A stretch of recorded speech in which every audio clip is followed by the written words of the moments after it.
Welcome, friends, to Montreat Worship and Music Now. This is our usual Thursday evening time with you as we begin to form this Worship and Music Conference community in advance.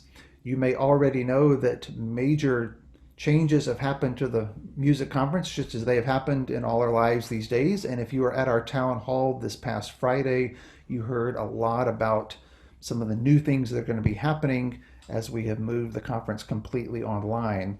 Um, in a way, these days, with so much happening that's uncertain, it can almost feel strange to say that you're excited about things. And it's good to honor the fact that we do feel excited about things. And despite our the places where we feel deep grief that the conference can't happen as we hope to, and in the ways that we're accustomed to, and that we look forward to with ritual excitement every year, we do find ourselves excited by the fact of some new possibilities and new ways of doing things, ways of stretching muscles and learning things that we haven't had before. And so at today's Worship and Music Now, we are joined by Mary Ibis, who is one of our team of children's faculty for the conference. And Mary and the other children's faculty have had some amazing conversations already. I told them when I heard what they said, I was ready to sign up for the children's classes. And Mary is going to talk to us a little bit today about this. So Mary, welcome. And let me just invite you to uh, talk in whatever way you'd like to, but the general question I suppose that we're thinking about is as we're as we're all thinking these days about what it means to be connective and what it means to share things online. It's one thing for us adults to go to class online and to go to worship online and to have conversations, but in this calling to teach and interact with children and to do children's music, where that presentness with kids is so powerful and so formative for them and formative for us. What are you learning about that in these days at your church, and what excites you about what we may do at the music conference? Over to you. Hey, Eric, and hey, everybody who's I'm glad to see this summer at the Worship and Music Conference virtually. Thanks so much for asking me to join you for a few minutes tonight to talk about what I am really excited about coming up in virtual worship and music this summer.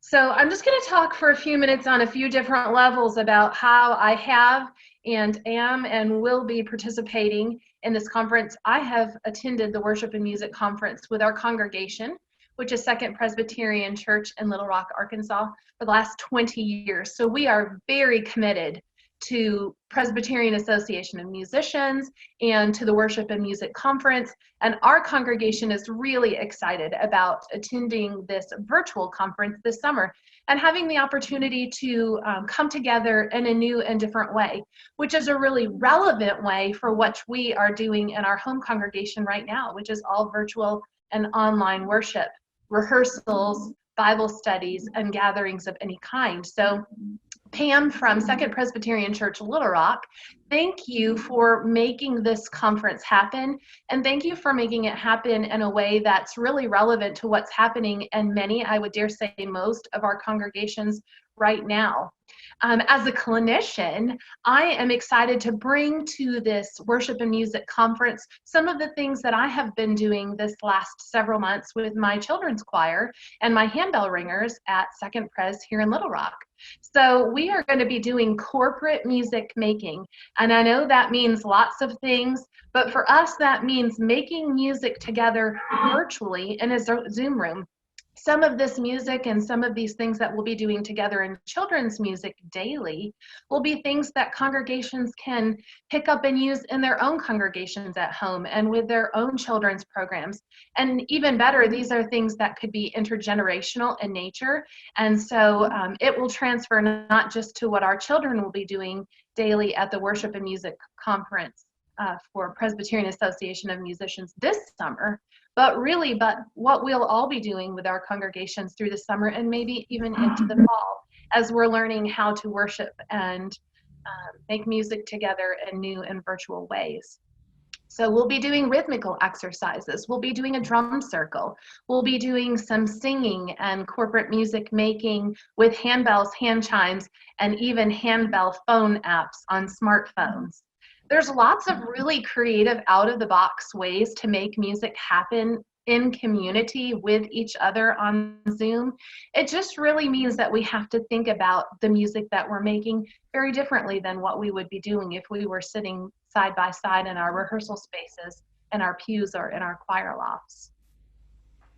So, Mary, what you've had some great conversations with the other children's faculty, Ann McNair and Julie Hester and Chandler Guest. We're going to do art and Bible and song teaching.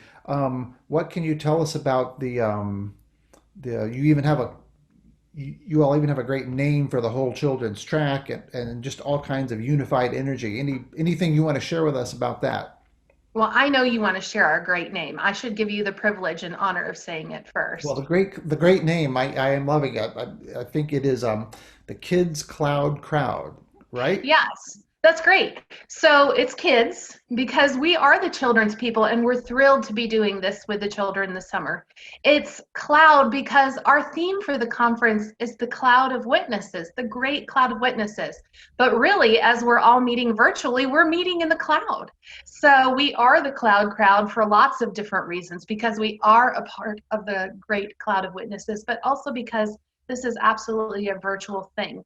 How cool it is that this conference has brought together clinicians to work collegiately in new ways that we've really never done before. I bet this is something that continues even after we get to go back to live and in person, that these clinicians of the different age groups and tracks come together and talk about things that they're doing in choir and song, things that they're doing in Bible study and art and in music, where we can weave together ideas and songs and words of the day that are really relevant and reflect the text of the day that'll be preached and sung in worship and taught even in the adult track. So there's this really wonderful way to bring all of this together. We feel like we're in community with one another in doing these classes, even though some of them will be pre-recorded and we can watch and participate in those classes on our own schedules, and others will be interactive where we actually get to be in community with one another and doing things corporately. It's really fun that we've all had time together, the dream team for the children's track, to come together and talk about this and reimagine and revision what we're going to get to do and how we're going to get to experience this together in these 4 different opportunities for children, but also in the ways that we're doing these individually as leaders and clinicians. Great team of people. Well, it sounds amazing, and certainly one of the distinctives about this conference, one of the things that I'm always so grateful for is the fact that this conference, and it's not true of a lot of conferences. This conference has always been intergenerational. It's you can start in the 4th grade and never stop going to this conference, and um, one of the joys of being present in Montreat is that all these different ages are walking in all directions at once and running into each other, and we just that living together of kids and youth and adults is very special. And so to be able to not only still have the conference in this new way online, but to still have it be intergenerational um, is something that I'm already feeling grateful for. And I know these kids who'll be working with you all will feel that way too. And we will learn new things and grow in new ways. Ann McNair has written a song for the kids, and I think Yeah, she's written it pentatonically so that you can do stuff we're going with to use chimes it and in bells. children's music, and some of the text that we're using to sing with Anne's song will be woven into Bible. And I don't want to share too much because it's always good to have a few fun surprises and nuggets for those who are participating in the summer, but also a way to proclaim what we've been doing in an art project. So it's really exciting. It is very exciting. As I said, I think I will be signing up for the kids classes if they will for whatever I can observe. And we should say, everybody, that if you're watching, because Mary's classes will be live classes, real interactive live classes. Those we'll assign the times for those for you all, so you'll have specific times you can go to those classes and do that interactive bit. Um, I can tell you all, some of you will know that Mary was the director of the Mo Ranch PAM conference in 2018. And I was at that conference and can testify to the creativity and the energy and the, the, the, the joy and new ideas. And that's what we're in right now, is a lot of new ideas. So if the children's track for this year's conference is anything like Mo Ranch in 2018, I can assure you we're in great hands. Mary, thank you for being with us tonight, and looking forward to June. Thanks so much for inviting me, and I'm looking forward to seeing all of you this June. Thanks so much. So everybody, this is our latest installment of Worship and Music Now.